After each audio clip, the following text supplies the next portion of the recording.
Yo, what up? It's your boy Willie G. Welcome back. So, I don't know if you've noticed, but we're beginning to see a lot more people consider buying an EV. Like, a lot more. And with so many people now thinking about making the transition to electric vehicles, many of whom are choosing Tesla as their preferred brand, I decided to do a video explaining Tesla's Supercharger network and hopefully shed light on some of the false beliefs folks may have about living with and charging EVs. Of course, Teslas more specifically. But before we begin, be sure to subscribe to the channel and tap the bell to be notified of all the latest content as soon as it drops. And with that, let's get into it.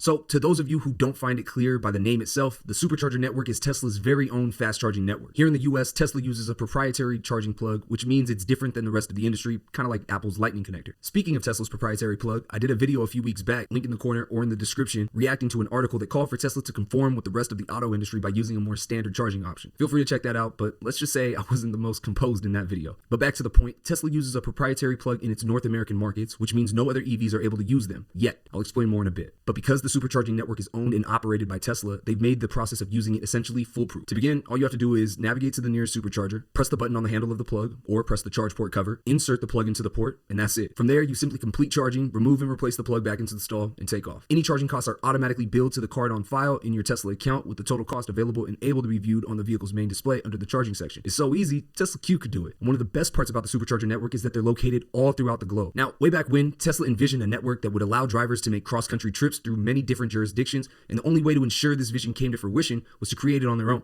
And so they did. Now, I've personally made multiple trips between California and Texas to Toronto, each while using the Supercharger network exclusively, and never was I once in fear that I would not make it or that a charger would be out of commission. But before I go any further, I want to quickly jump back to a point I made earlier about the exclusivity of the Supercharger network. While Tesla uses a proprietary plug here in the States, the same cannot be said about vehicles they produce in other parts of the world. The point here is that Tesla does in fact use the same plug as everyone else in those markets. Now, why is this an important point, you may ask? Well, allow me to explain. So EVs as a technology are still in an infancy stage, with many automakers slowly making the transition. Because of the fact that up until recently there haven't been many EVs on the road, it's easy to conclude that there hasn't been much of an incentive from other auto manufacturers, or even third parties for that matter, to build out a network of chargers for an electric vehicle that, again, was almost non-existent until recently. Obviously, this had put Tesla in a bit of a pickle, seeing that they only make EVs and there was basically nowhere to charge them outside of your own home. Tough sell. That's when they decided to invest the money, time, and effort up front to build out an infrastructure to support their vehicles, since they couldn't rely on anyone else to do it. Fast forward a few years, and Tesla now has, and by a pretty wide margin I might add, the largest charging network in the entire world. So when require that Tesla uses plugs that are native to other EVs, they have no problem doing so, because this allows them to begin running pilot programs to understand the viability of allowing other EVs to utilize their supercharging network. Now, you're probably asking, why not use other chargers that are currently available? And the short answer would be, they could, but the experience isn't nearly as frictionless, in my opinion, for all the reasons I discussed earlier in the video. Third-party chargers also don't offer as much insightful information, meaning they don't tell you how many chargers are available and operational, what's nearby in terms of food, hotels, and all that jazz.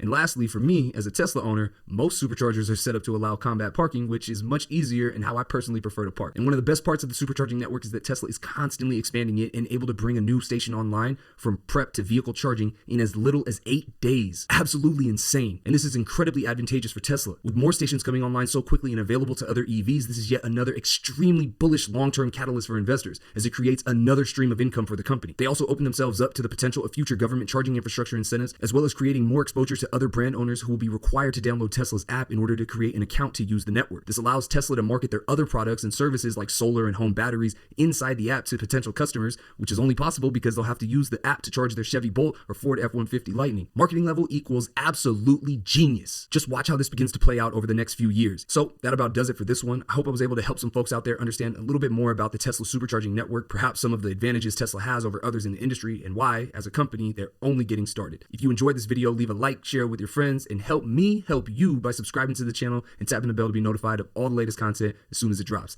Thank you all for tuning in to the Willie G Show. I'll catch you on the next one. Peace.